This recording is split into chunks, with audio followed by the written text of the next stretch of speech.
So I know the thought of your tenant destroying your property is probably one of your biggest fears, right? It is for most landlords. For those of you that don't know me, my name is Sue Richey, and welcome to my channel. I am a real estate investor and owner of a property management company, and we see all kinds of tenants leave properties in all kinds of conditions. And we obviously do a lot of steps in the interim and during the lease to do our very best to make sure that that property is turned over to the next tenant or back to the owner in the best condition possible, and that the tenant doesn't destroy the property. But sometimes these things happen anyway, no matter what we do or what you do. So today we're going to talk about what to do if your tenant does destroy your property and what happens then and what you can do to protect yourself the next time. Okay, so let's talk about what you do first. The very first thing you're going to do is that you need to really detail assess the damage, okay? So let's say that your tenant moves out and you think everything has been fine because they've been paying the rent on time. That happens a lot, but maybe you didn't do the proper inspections. Maybe you didn't see the property frequently enough. Well, you go over there and you walk in and your tenant has trashed the place. They've left a lot of their things behind. There's holes in the wall. Their kid has written all over the wall. Believe me, we have seen all of this. What you need to do first is assess the damage and document everything. Go through that home, take video, take extensive photos, document everything so that you have really good proof and evidence. Timestamp, make sure, that if you're doing whatever you're using, make sure that there is a timestamp on that video or photo so that you can document everything accurately and clearly, okay? So do that first. The next thing you're gonna wanna do is refer to your lease agreement. So a really good lease agreement is going to spell out very clearly what happens if certain situations come up. So if there's damage like this, what happens? Now you can use your tenant's security deposit to make the necessary repairs, do repairs that were caused by the damage. Now, again, we're not talking about normal wear and tear, but obviously in this scenario I gave you, that's clearly damage caused by the tenant. So you wanna refer to your lease agreement to see what it says about it. And again, hopefully it's very clear so that there's no ambiguity as to what can do and what penalties you can assess beyond a security deposit. But just make sure that you abide by your state and local jurisdiction laws that pertain to this as well. Okay, number 3, you want to communicate with your tenant. Now, after you have stopped freaking out about this damage and you're going to be upset, you're going to be frustrated, you're going to be really mad, you want to contact your tenant and to find out what exactly happened and why the property was turned over and left this way. And have an honest conversation with them and try to maintain your calm and professionalism. And sometimes tenants will be reasonable and they will want to do the right thing and pay for this damage, right? That is a hopeful situation. That doesn't always happen.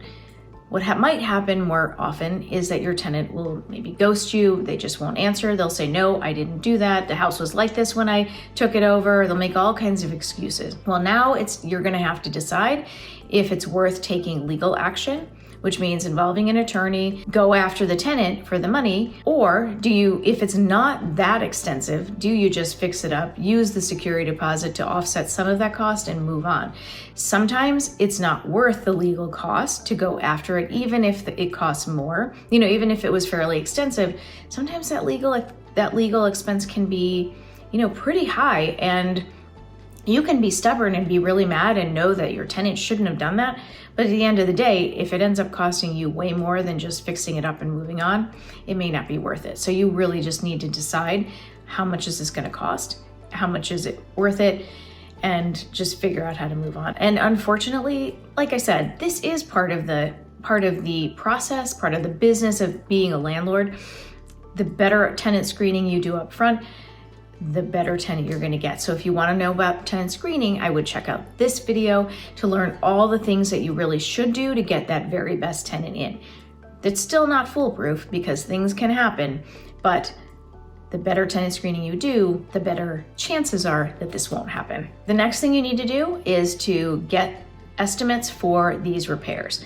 If you're going to be able to take this out of your tenant security deposit, you need to be able to provide them with receipts and invoices for the work that was done. So if it needs painting or walls being patched, and if hopefully it will be covered by the security deposit that you can keep from the tenant. But again, if not, at least, that could offset some of this cost. But you need to start getting the work done. You need to start getting estimates and keeping all those invoices clearly, because those will need to be provided to the tenant when you do your security deposit disposition. Okay, so the next thing is to really know when you want to file a claim. Now, like I said, the whole legal action, that's one thing, because that's, going after the tenant and chasing it. You got a lot of legal expenses. The other thing you can do is take your tenant to small claims court. That's an option too. So let's say you've used your security deposit, the expenses are, a good bit more. You can take that tenant down that road, and sometimes just letting a tenant know that this is the route you're going, that will sometimes they'll go ahead and give you a check for what you're asking for. We've seen that happen too, just that sort of threat of, oh, we're going to file a claim and take you to small claims court. Sometimes, guess what, the money just shows up. Now let's just take a second and talk about prevention. How can you prevent a tenant from destroying your property? Well, like I said, you can do all the steps. Can't 100% make sure that this doesn't happen, but there are definitely some things that you can do so that you are aware of how this property looks along the way and how they're taking care of it. So first and foremost, I would tell you, do regular inspections. Don't just assume the property is fine if your tenant's paying on time. Go make a schedule for yourself to do at least a 6-month, every 6 months, putting your eyes on that property.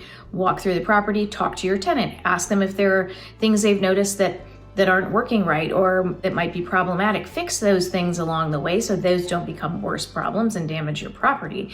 But also look around for how the tenant is living. Now remember, different people live differently. You can't have somebody who's so neat. Just because you are and you want your tenant to live that way, it's fine for them to be messy and live differently, but they can't damage your property. They have to take care of the property. So look around for that. Also, when you're doing your inspections, look around for signs of extra occupants.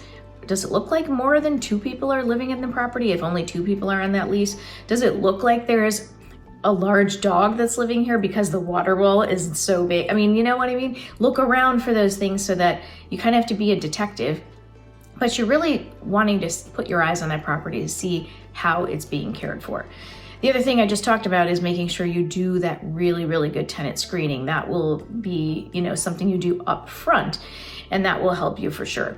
And then the other thing is just making sure that you keep in communication with your tenants. So you kind of know, you have a decent relationship. Don't be best friends with them, but be friendly, be responsive, and take care of the property when things come up, because generally when you do that, they will take care of the property and they'll turn it back over to you in good condition. And one other thing is, if you don't have good language in your lease as to what happens if there is damage, then you may want to consider putting other clauses in your lease that pertain to that. For example, you could put in an addendum to the lease that outlines and spells out what the cost is for certain things if there's damage to it. Now again, I would have this reviewed by an attorney just to make sure that it will fly if you ever end up in court, because if you put some ridiculous amounts that you're going to charge for it, it may not hold up in court and then it's worthless. So make sure it's reasonable. But if setting up those things up front can be beneficial to you and to your tenant, because it's really clearly spelled out as to what you're going to charge them if X, Y, and Z happens. Okay, so prevention really is the best cure for all of this. And again, no one wants to see their property get damaged. It's really stressful when you do see that, and we have seen it. We have seen in our own property, the tenant, no matter how much we've told them to change a filter, had one of the dirtiest filters I have ever seen. That's not good, And so that's another thing you may want to do when you go do your inspections. Check that filter and make sure that your tenant is changing it, because that is typically a tenant responsibility and should be in your lease that way.